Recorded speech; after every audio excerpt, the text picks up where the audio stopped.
Hello friends, कैसे आप सब। आई होप आप सब अच्छे होंगे। तो आज की इस वीडियो में हम क्या देखने वाले हैं, पॉलिटी का एक लेक्चर। 2 लेक्चर ऑलरेडी मैंने करा दिया, आज ये 3rd लेक्चर है। 2 लेक्चर आप मेरी चैनल की प्लेलिस्ट में जाकर देख सकते हो।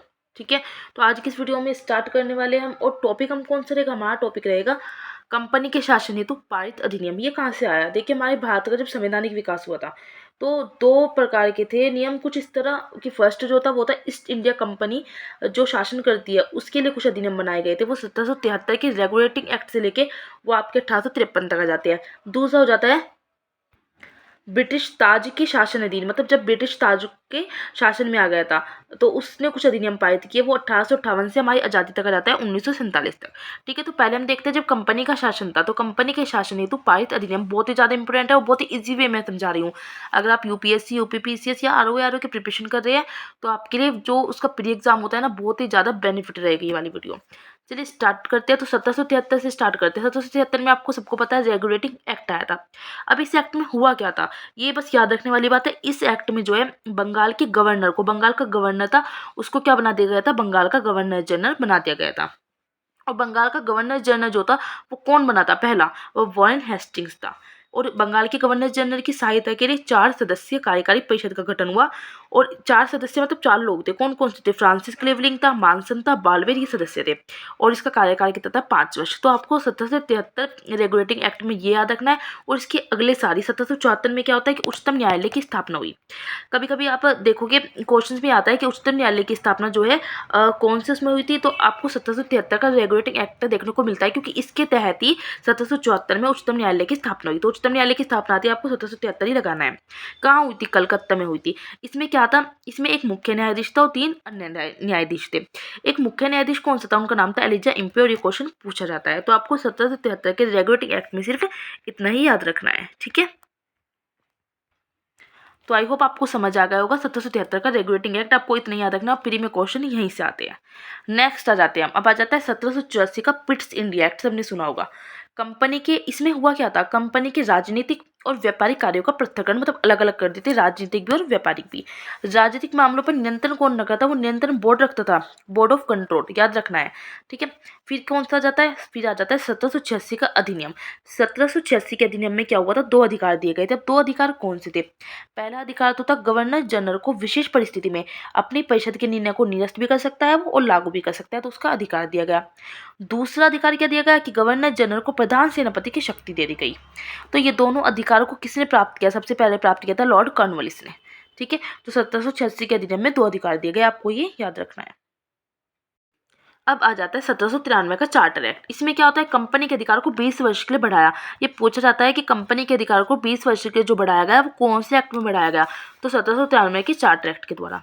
अब आ जाता है 1813 का चार्टर एक्ट। इसमें क्या होता है, इसमें हुआ था कि भारतीयों की शिक्षा पर प्रति वर्ष हर साल 1 लाख रुपए खर्च किए गए। और कंपनी के भारतीय व्यापार एक अधिकार को समाप्त कर दिया गया। कंपनी जो भारतीय के साथ व्यापार करती थी, भारतीय व्यापार उनके उसको समाप्त कर दिया गया।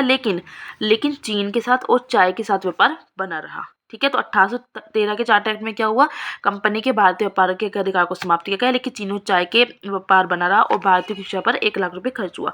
अब आ जाता है 1833 का चार्टर एक्ट। याद करते चलने, चार्टर एक्ट से बहुत क्वेश्चन आते हैं, क्योंकि 1833 के चार्टर एक्ट में खास बात क्या थी, जो बंगाल का गवर्नर जनरल था ना, अब उसको पूरे भारत का गवर्नर जनरल बना दिया गया। इसमें एक धारा आती है, पूछी जाती है 87 87 है जो इसमें धारा, उसमें पूछा जाता है, मतलब उसमें कहा गया है कि कोई भी भारतीय केवल धर्म, जन्म स्थान, वंश और वर्ण के आधार पर सरकारी सेवा के लिए अयोग्य नहीं होगा। देश की शासन प्रणाली का केंद्रीकरण भी 1833 चार्टर एक्ट हुआ। और ये महत्वपूर्ण इससे हो जाता है क्योंकि बंगाल के गवर्नर जनरल को संपूर्ण भारत का गवर्नर जनरल बना दिया गया था। लॉर्ड विलियम बेंटिंग की बात करें तो भारत का प्रथम गवर्नर जनरल, जब भारत का गवर्नर जनरल बनाया गया तो पहली बार कौन बता, लॉर्ड विलियम बेंटिंग, ये पूछा जाता है।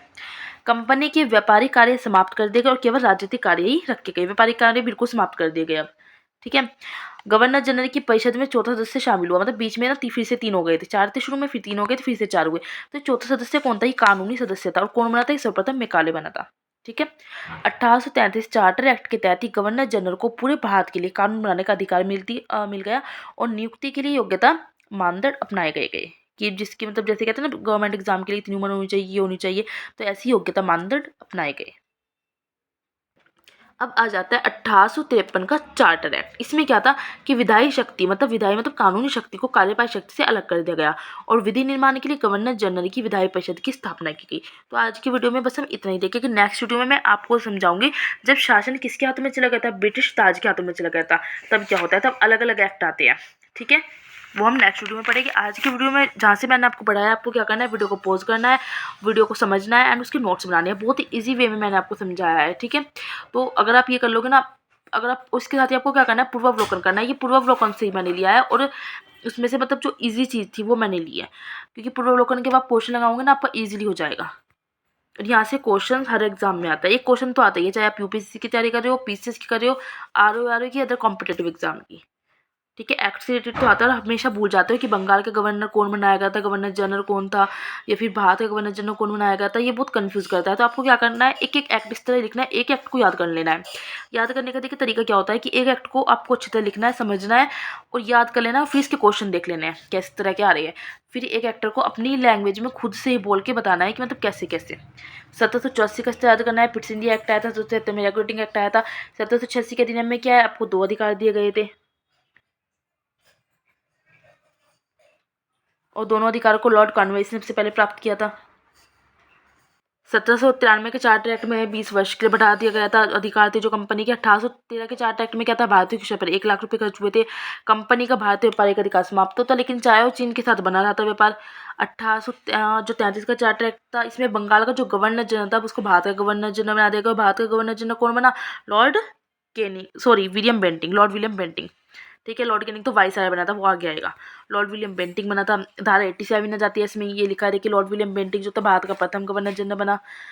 फिर क्या होता है, गवर्नर जनरल की परिषद में चौथा सदस्य शामिल हो जाता है, जो कानूनी सदस्य है वो लॉर्ड मैकाले है।